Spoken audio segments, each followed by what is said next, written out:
Our teeth are better than many diamonds, अर्थात हमारे जो दांत हैं वो सैकड़ों हीरो से, जो हीरे होते हैं, डायमंड्स माने हीरे, उनसे अच्छे होते हैं, क्योंकि हमारे दांत काम में आते हैं, हीरे किसी काम में नहीं आते।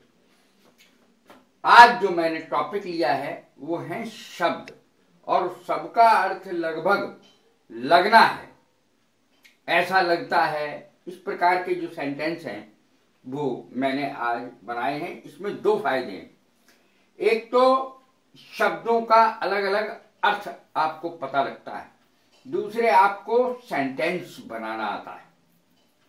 जैसे मैंने शब्द लिया है पहला, to be affixed, to be engaged, to be applied, to strike, to hit, to appear, to look, to seem, to feel, to catch, to be held, to sound, related to. इस प्रकार के मैंने सेंटेंसेस लिए हैं यार। और इन जो sentence मैंने हिंदी नहीं बनाई है यहाँ पर बोर्ड पर, उसकी हिंदी में बोलूंगा, बहुत ध्यान पूर्वक सुनना है। आपको इन शब्दों से बहुत फायदा होना है। अर्थ तो एक ही है लेकिन यूज अलग अलग है। किसी एक शब्द का एक ही जगह यूज हो, ये गलत फहमी है। हमें हर चीज के लिए अलग अलग जगह इसको यूज करना पड़ता है। इतने शब्द हैं, सबको अलग अलग यूज करना पड़ता है। जैसे टू बी एफिक्स्ड, वो इसके लिए यूज करना पड़ेगा आपको, यानी टिकट चिपकाना लिफाफे पर, टिकट चिपकाने के लिए आएगा टू बी एफिक्स्ड। सेंटेंस देखें, the stamps have been affixed on envelope. Ticket, stamps माने टिकट, एफिक्स्ड लगा दिए गए हैं, have been affixed on envelope, लिफाफे पर टिकट चिपका दिए गए हैं या लगा दिए गए हैं। चिपकाने की भी अंग्रेजी यही आएगी, लगाने की भी अंग्रेजी यही आएगी। तो the stamps have been affixed on envelope. Envelope means लिफाफा। अब दूसरा शब्द है टू बी एंगेज्ड। इसमें एफिक्स्ड नहीं आ सकता। एंगेज्ड लगा होना, अर्थात she was engaged in her work. वो अपने काम में व्यस्त थी, काम में लगी हुई थी। जैसे कोई आदमी काम कर रहा है, वो अपने काम में लगा हुआ है, वो उसे आसपास की कोई चिंता नहीं है। She was engaged in her work, वो अपने काम में लगी हुई थी, काम में व्यस्त थी। अगला शब्द है टू बी अप्लाइड। इसका अर्थ है लागू होना। दिस रूल, यह नियम, डज नॉट अप्लाई हियर, यह नियम यहां नहीं लगता। This rule does not apply here. अब देख लीजिए इसको, टू बी अप्लाइड, अप्लाई शब्द का यूज होगा यहां, इनमें से किसी का नहीं होगा, अप्लाई का होगा। दिस रूल, यह नियम, डज नॉट अप्लाई हियर, यहां पर नहीं लागू होता। इस प्रकार के जो सेंटेंस है वो ऐसे बनेंगे। टू स्ट्राइक, लगना। अब क्या लगना, ये चोट लगने के लिए आता है। स्ट्राइक, चोट लगना। A stone struck my left eye, एक पत्थर मेरी आंख पे आके लगा, मेरी बाई आंख पे, बाई आंख, right I, left I, by आंख ये है। तो एक पत्थर मेरी बाई आंख पर आकर लगा, तो ये है a stone struck my left eye, लगा। तो स्ट्राइक का सेकंड थर्ड फॉर्म है स्ट्रक। अब अगला शब्द है हिट, लगना। इसका अर्थ भी लगना है। My head hit the floor, मेरा सिर फर्श पर लगा, मेरा सिर फर्श पर लगा। My head hit the floor, इसकी अंग्रेजी आएगी बुलेट हिट हिम, उसके गोली लगी, उसके गोली लगी।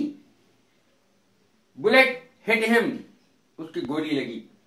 My head hit the floor. अब इसमें तुम्हारे दिमाग में आ रहा होगा ये बात कि मेरे सिर ने और फर्श को झटका दिया है, मारा है। नहीं, फर्श को तो तुम मार ही नहीं सकते, फर्श के मारोगे लगेगा तुम्हारे। My head hit the floor, यानी मेरे सिर में लगी है उल्टा। ये नहीं है कि हेड को कोई नुकसान, कुछ फ्लोर को कोई नुकसान पहुंचेगा, फर्श को कुछ नहीं पहुंचेगा, तुम्हारी लगेगी। My head hit the floor.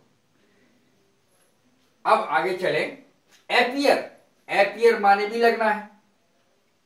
These questions appear difficult. Appear शब्द है एपियर। एपियर का अर्थ प्रकट होना भी है। He appeared, God appeared before my eyes. भगवान मेरे सामने प्रकट हो गए।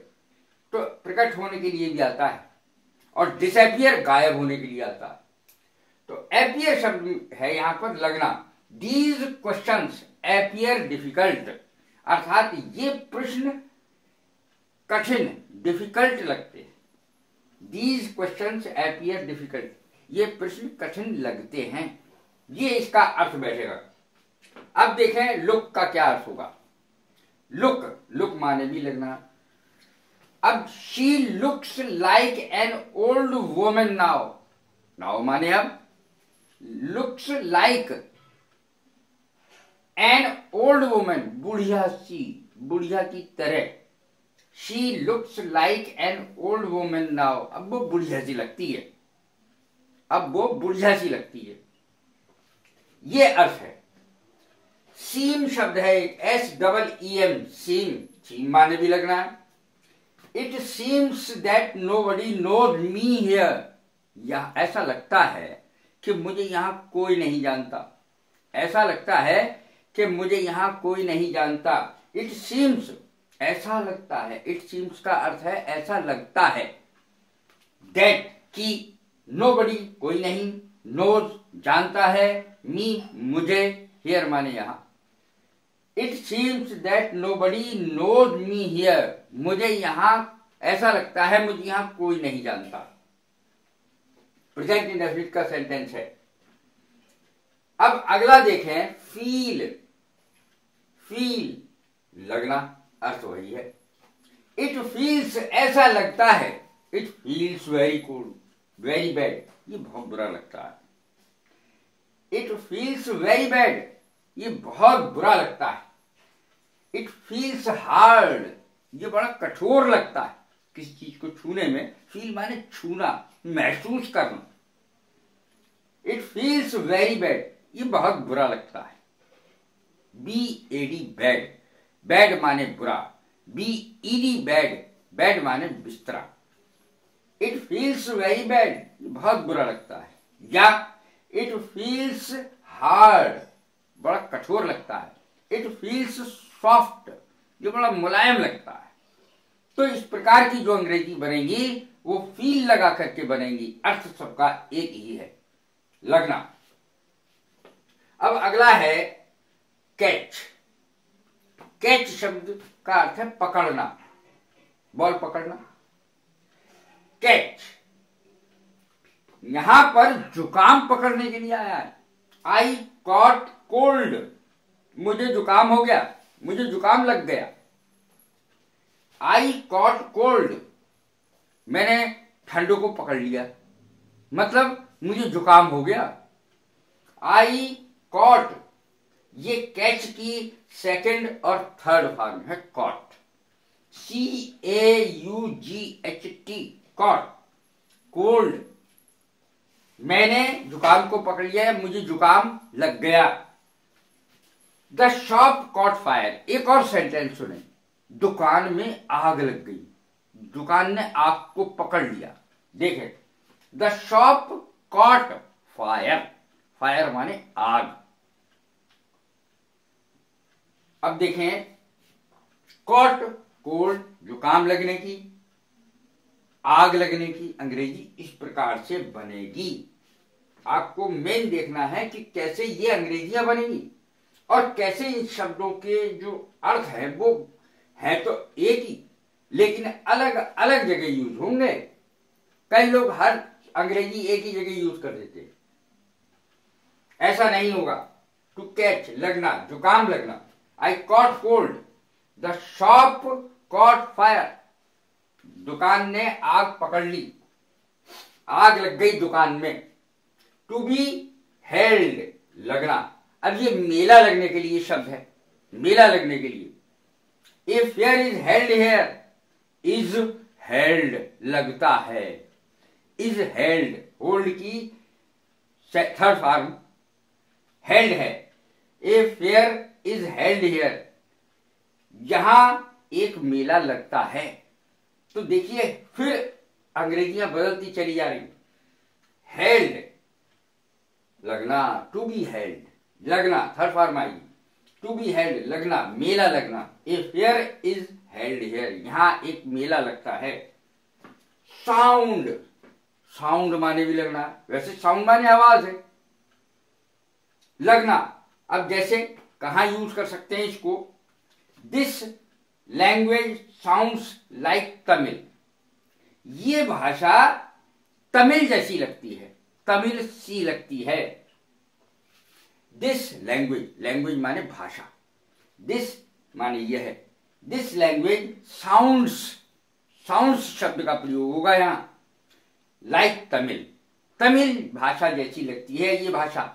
तो इस प्रकार के जो शब्द हैं वो साउंड से बनेंगे, साउंड शब्द। रिलेटेड टू, वह मेरा चाचा लगता है, वह मेरा चाचा लगता है। अब चाचा लगने की क्या है, ये देखें, शब्द आएगा related to. He is related to me as uncle, he is related to me as uncle, वह मेरा चाचा लगता है। He is related to me as uncle, वो मेरा चाचा लगता है, वो मेरा भाई लगता है, तो अंकल की जगह भाई कर, ब्रदर कर लो। जैसे he is related to me as brother, वो मेरा भाई लगता है। She is related to me as aunt, वो मेरी चाची लगती है। तो इस प्रकार से कोई भी इसमें जोड़ सकते हैं इन सेंटेंसेस में, और दूसरे शब्द भी अपनी आवश्यकता के अनुसार आप जोड़ सकते हैं। तो ये कितनी अच्छी बात है, कितने शानदार सेंटेंसेस हैं ये, कि सब में लगना शब्द आ रहा है और सब अलग अलग प्रयोग हो रहे हैं। ये देखें तो इससे आपकी अंग्रेजी कितनी शानदार हो जाएगी, जरा सोचें। तो ये यदि मेरी ये शब्द, मेरी ये वीडियोस आपको पसंद आ रही हो तो सब्सक्राइब करें, लाइक करें, शेयर करें। God bless you, thank you very much.